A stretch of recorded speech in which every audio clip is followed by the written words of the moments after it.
C'est mon nom, c'est Silvana. J'ai 58 ans. Et je suis un enseignant à la retraite. J'ai eu beaucoup de difficultés. Dans mon mariage, dans ma famille, dans ma vie financière. Rien d'haï en avant, donc mon mariage était très troublé, c'était très lourd. Faire? J'ai souffert dans le mariage, je n'avais aucune direction à gérer, avec les luttes que j'ai traversées, n'est-ce pas?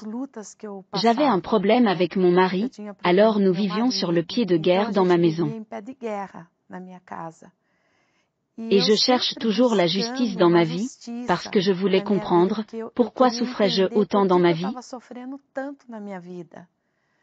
Et je ne l'ai pas trouvé, et je suis souvent allée dans les églises, vous savez?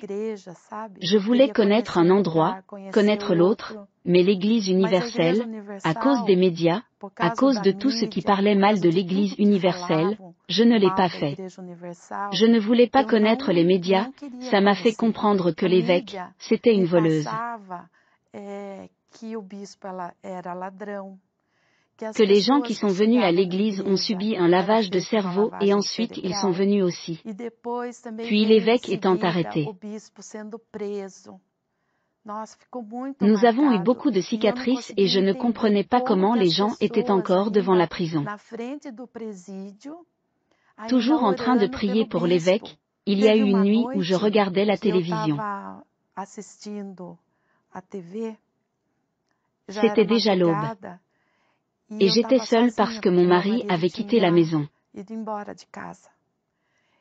Et alors? Moi dans ce vide, ce désespoir, cette tristesse, vous savez? J'ai appelé VTT.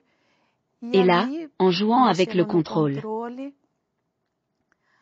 j'y transmettais un témoignage.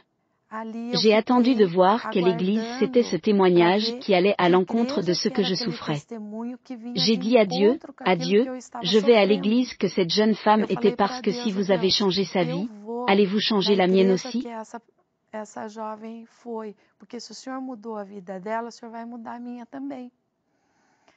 Et à ce moment-là que le symbole de l'Église universelle est apparu, alors j'ai dit, mon Dieu, maintenant je vais devoir y aller et je suis allée avec la Bible sous le bras.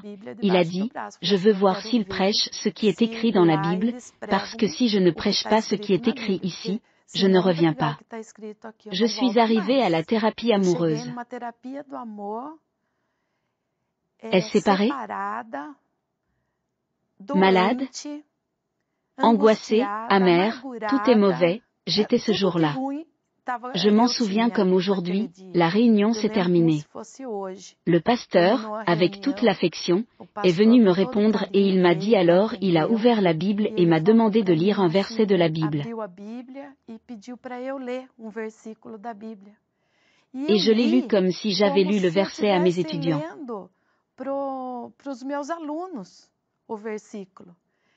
Et je me souviens qu'il a dit comme ça, le propriétaire.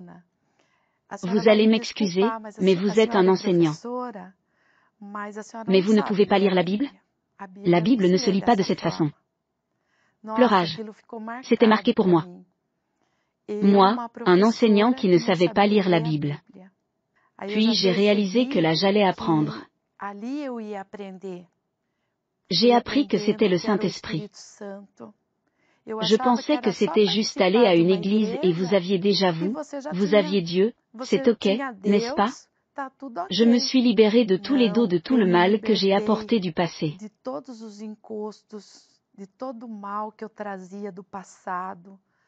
De toute la douleur, de toute la tristesse, de toute la rancune que j'avais, alors j'ai appris à me vider pendant que je n'avais pas ce processus.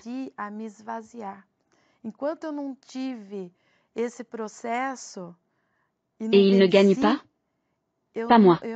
Je n'ai pas gagné de ma vie. Vous savez, quand je l'ai pris très fort et que je me suis libérée, mon mari a changé. Il est rentré à la maison, j'étais quelqu'un d'autre, je le traitais différemment, mes enfants différents, mes élèves différents. C'est ce que cela signifie. Tout le monde autour de moi a également été béni à travers moi. J'ai parlé au Saint-Esprit. Il a parlé à Dieu, n'est-ce pas?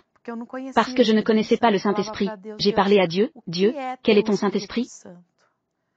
Tout le monde dans l'Église dit au Saint-Esprit que j'ai besoin d'avoir le Saint-Esprit. Je veux aussi vous rencontrer. Je veux savoir. Et puis dans cette augmentation incessante des recherches. J'ai été baptisé du Saint-Esprit et à ce jour, je cultive ce Saint-Esprit en moi et je ne peux ni imaginer ni passer par ma tête.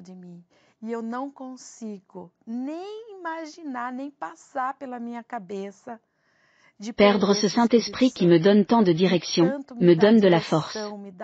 J'ai perdu pas mal de familiarité. D'à part le Covid, même moi j'ai perdu mon mari. Mon père et ma mère y sont allés. C'est à un mois d'intervalle. L'un de l'autre aussi. C'était tellement, des moments très tristes, parce que c'était avant, très cher, que j'ai perdu. Mais le Saint-Esprit me réconforte.